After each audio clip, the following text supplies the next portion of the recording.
Stock markets continue to slump around the world in response to President Trump's new tariffs, and the U.S. Health Secretary visited West Texas yesterday to comfort the family of another child who has died of complications from measles. Good morning. I'm Corva Coleman from NPR News, and here are today's top stories. Global markets are plunging again in reaction to President Trump's trade war. As NPR's Maria Aspen reports, Asian and European markets plunged overnight. Dow futures are down more than 800 points, or more than 2%. The U.S. stock market last week lost more than $6 trillion in value over 2 days, and investors are bracing for the pain to get even worse. Oil futures and the price of Bitcoin have also plunged. Goldman Sachs is the latest investment bank to warn that President Trump's sweeping tariffs could tip the U.S. into a recession within the next year. That echoes the warnings of many economists. And now some leaders on Wall Street have started publicly asking Trump to rethink his tariffs. Billionaire fund manager Bill Ackman, who endorsed Trump during last year's election, said on X, quote, "We are heading for a self-induced economic nuclear winter." Maria Aspen, NPR News, New York. The Trump administration is defending its deportation of a Maryland man who was sent to El Salvador by mistake. NPR's Luke Garrett reports a U.S. district judge is ordering the White House to bring the man back by tonight. In 2019, an immigration judge barred Kilmaro Abrego Garcia from being sent back to El Salvador because he was being targeted with threats and violence. The Trump administration deported him there anyway and admitted it was a, quote, administrative error. On Sunday, a judge called the deportation, quote, wholly lawless, end quote. But Attorney General Pam Bondi said Abrego Garcia is a member of the MS-13 gang and deserved to be deported. When asked for evidence on Fox News Sunday, Bondi responded, "So we have to rely on what ICE says. We have to rely on what Homeland Security says. They're our clients. And I firmly believe in the work they are doing." A court order says Abrego Garcia must be returned by Monday night, but the Justice Department says it can't. They are appealing the judge's order. Luke Garrett, NPR News, Washington. Health and Human Services Secretary Robert F. Kennedy Jr. traveled to West Texas yesterday. Texas Public Radio's David Martin Davies reports a second child has died there from complications from measles. Kennedy posted on social media that he went to Gaines County in West Texas to comfort the families who had lost 2 young children due to measles.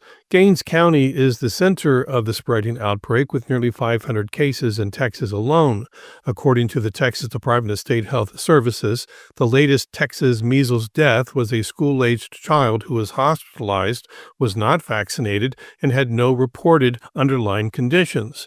This is the third measles-related death in this outbreak. The first was another Texas child. The other was a New Mexico adult. Neither were vaccinated. In his post, Kennedy, a vaccine skeptic, wrote, "The most effective way to prevent the spread of measles is the MMR vaccine." I'm David Martin Davies in San Antonio. Israeli Prime Minister Benjamin Netanyahu is in Washington today to meet with President Trump. Netanyahu's office says the two are planning to discuss a new hostage deal after a ceasefire with Hamas broke down.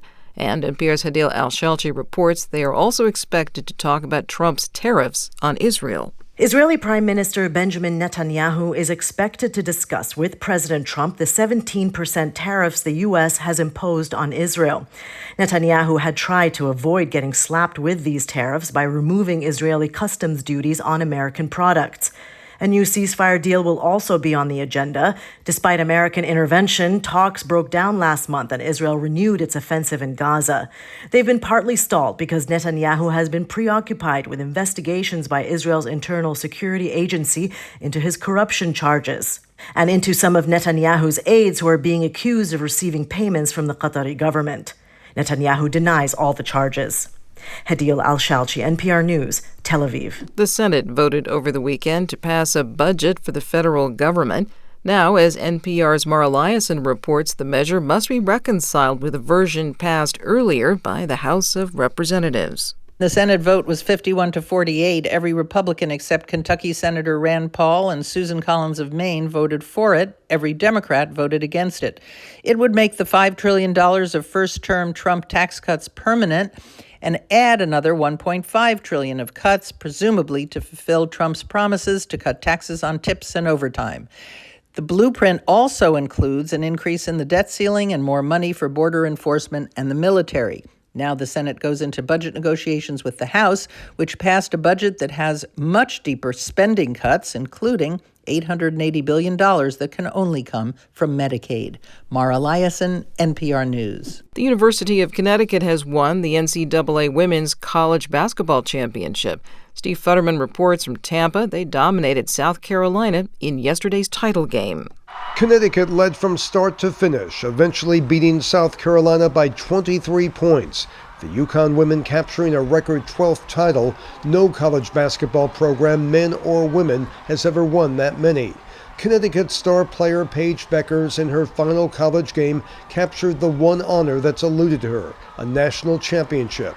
For her, a moving moment. So many emotions. Gratitude was the main one, of the journey, of the ups and downs, of everything that it took to get to that point, and just overwhelming joy. It's the UConn women's first championship since 2016. South Carolina was trying to win for a second straight year.